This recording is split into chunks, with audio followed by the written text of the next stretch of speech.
안녕하세요. Rain returned to Seoul like a secret weeping, slicking the glass facades of Hanwol Tower with streaks of silver. Inside the executive floor, silence reigned. The staff moved more cautiously than ever, as though even their footsteps could trigger scandal.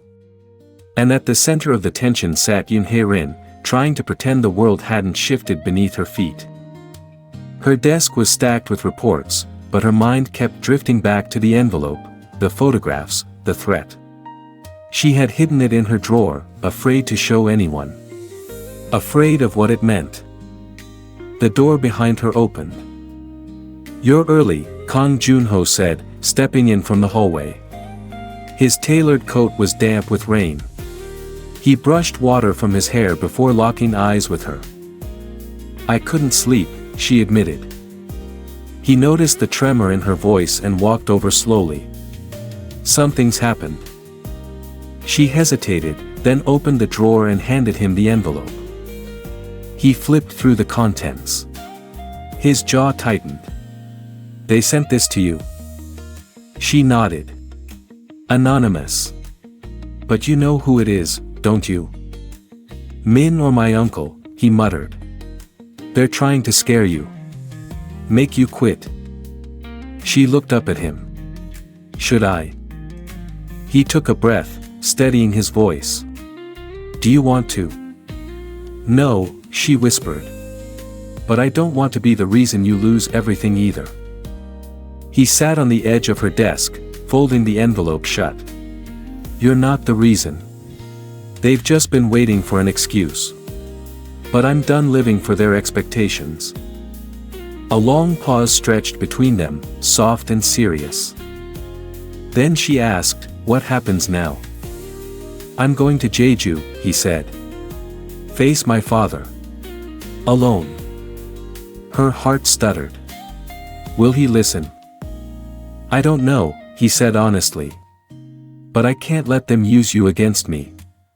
Not anymore." Later that day, he boarded a private jet. As the city shrank beneath him, memories of his childhood estate on Jeju rose in his mind, the cold hallways, the endless lectures, the unreachable standards. Now he returned not as the son desperate for approval, but as the man ready to burn the dynasty down if it meant protecting what mattered. Back in Seoul, Hae-rin worked in silence, fielding calls, hiding her worry behind a mask of routine. But as the sun dipped below the horizon, a message appeared on her phone. One line. "They know where you live." And just like that, the shadows grew longer.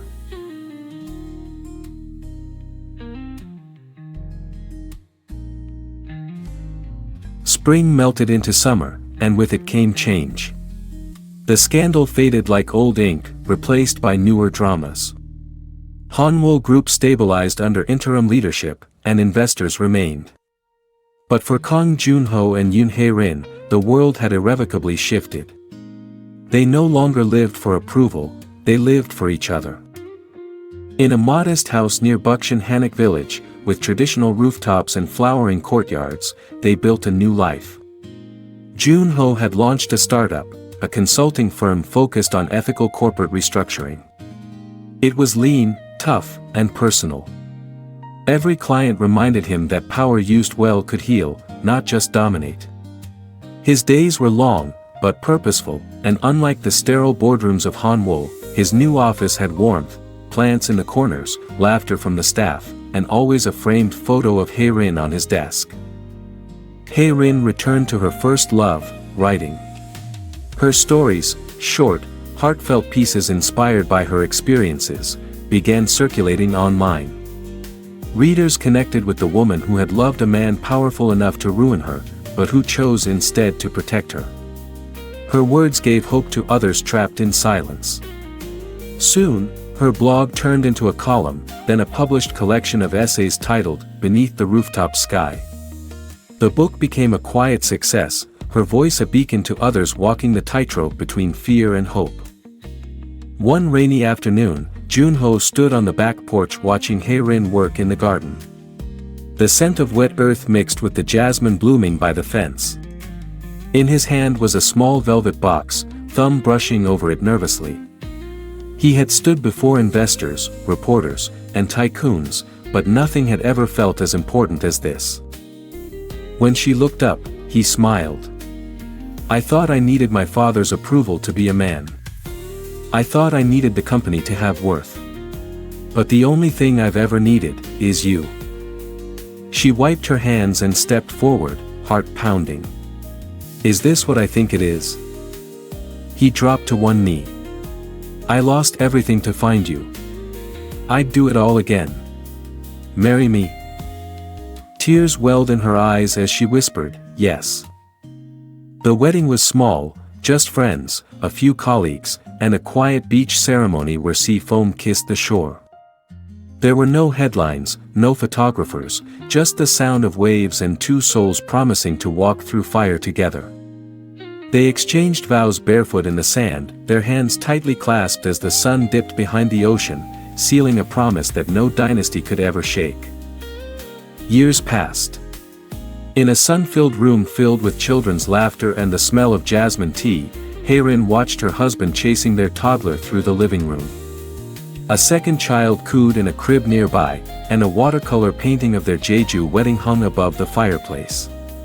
The air buzzed with peace. She turned to her desk, typing the final lines of her memoir. He gave up an empire for me. But in truth, we built a kingdom of our own, not with titles or contracts, but with honesty, risk, and love. And in that kingdom, where love reigned and legacy was rewritten, they lived, not happily ever after in a fairy tale, but with joy, struggle, and truth. Because love, when chosen over power, always reigns supreme.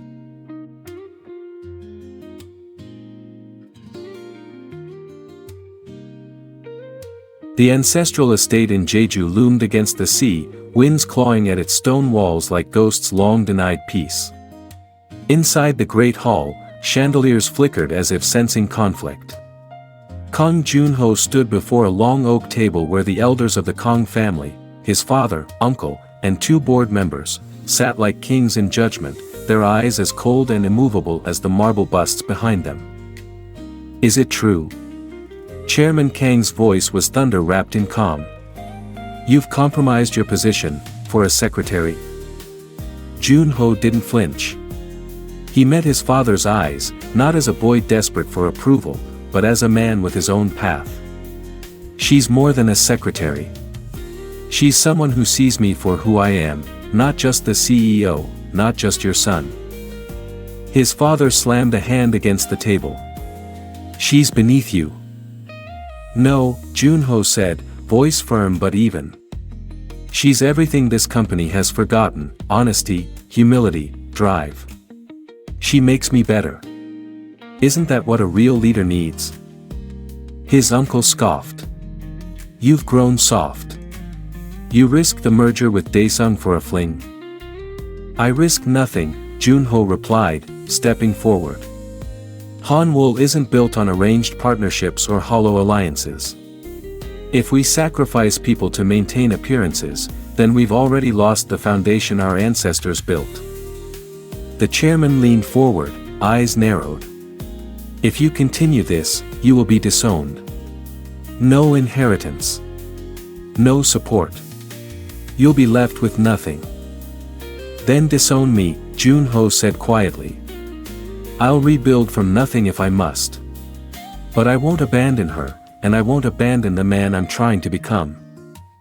Back in Seoul, Yoon Hae-rin paced her apartment like a caged bird. The messages hadn't stopped. More photos. More threats.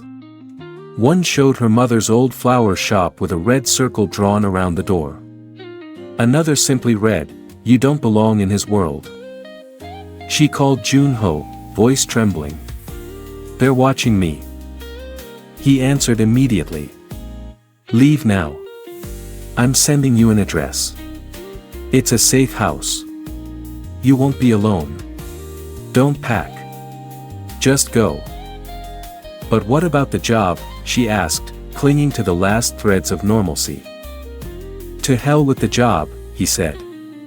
You matter more. You always have. Within the hour, she was in a black car headed to a private residence owned by Junho's former mentor, a retired board member who had quietly supported Junho's push for corporate reform.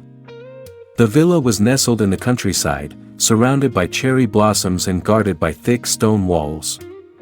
There, for the first time in weeks, she finally exhaled. 2 days later, he arrived, exhausted but triumphant. His coat was soaked from the rain, but his smile cut through the storm. "They cut me off," he said, removing his tie. "No access to company funds. No titles. No drivers." Her eyes filled. "Why did you come here?" He stepped closer, the air between them charged with months of tension and longing. "Because I love you, Hye-rin. And no boardroom, no dynasty, no threat will ever mean more than that." She reached for his hand. "Then let's start from nothing. Together." They stood beneath the cherry blossoms falling like snow, two people who had risked everything, and were just beginning to win it all back.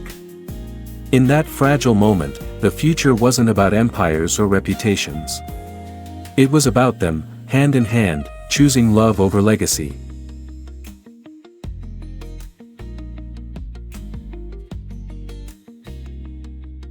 Seasons come and go, oh, our love will always grow. Through the storms and gentle rain, we'll bloom and start